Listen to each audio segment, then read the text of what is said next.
So Bethany is 15 years old, and she's about the size of a 7-year-old, and she has about the abilities of a six to 9 month old. She really is in many aspects like an infant in her abilities. You find that she naps. She takes little cat naps all the time.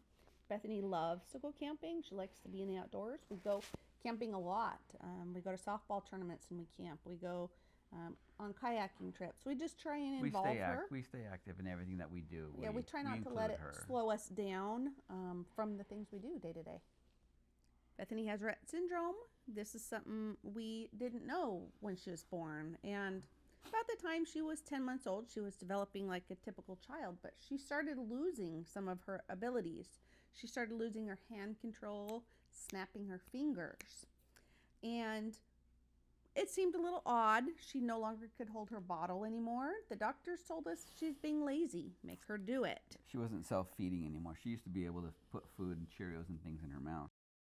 We started looking into doctor visits, doing EKGs. We started questioning things, going to speech therapists. She wasn't starting to talk. She wasn't walking, but she had crawled at 4 months.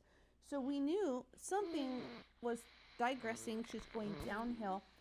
And during a speech therapy visit, one of the other therapists walked by and said, "She reminds me of my friend whose daughter has Rett syndrome." And I went back to work after this appointment and I Googled Rett syndrome, and bam, that's when we knew this seems like what we have. This is what we're looking at. So we went to geneticists and we asked to do tests on Rett syndrome.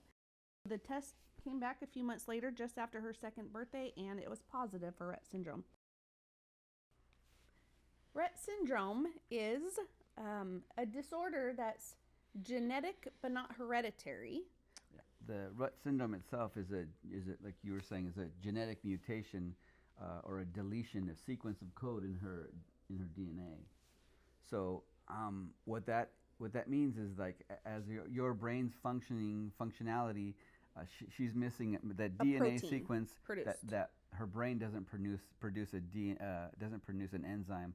So the communication within the brain and essentially globally with her entire body, it's because not firing. Of that, it's not running right. And this kind of, crushed us. We were glad to have an answer, but here we had our happy little family, a boy, a girl, and we thought we were good to go. It changed our life and the way that we have to look at life and the way we do things. So Bethany uses a wheelchair when she goes to school. She rides on a wheelchair bus that picks her up, takes her to and from school. When we take her, we have a regular van and a wheelchair van. When we take the regular van, we have to lift her in and out of a car seat and lift her wheelchair in and out of the van. So it's a lot of hands-on, us physically and manually doing all the caretaking for her. How can others help Bethany? Just asking questions. Having an understanding and awareness. Every October, our family participates in a variety of activities that have to do with Rett syndrome. Some people paint their toenails purple or lavender. That's the color of awareness. Rett Syndrome Awareness Month. One thing I've done for the last 4 years is the 520 floating bridge going into Seattle. I schedule every year for the first week of October to have the bridge light up purple in honor of Rett syndrome. So that's something that has lit up the skyline in Seattle every October for Rett syndrome awareness the last 4 years. So we just try and participate in community events. We've done stroll-a-thons in October. Those also help with awareness for Rett syndrome. Bethany is a trooper, and she's a strong, tough little girl, and she just gets through each day one day at a time. She's generally very happy too. She's a happy girl.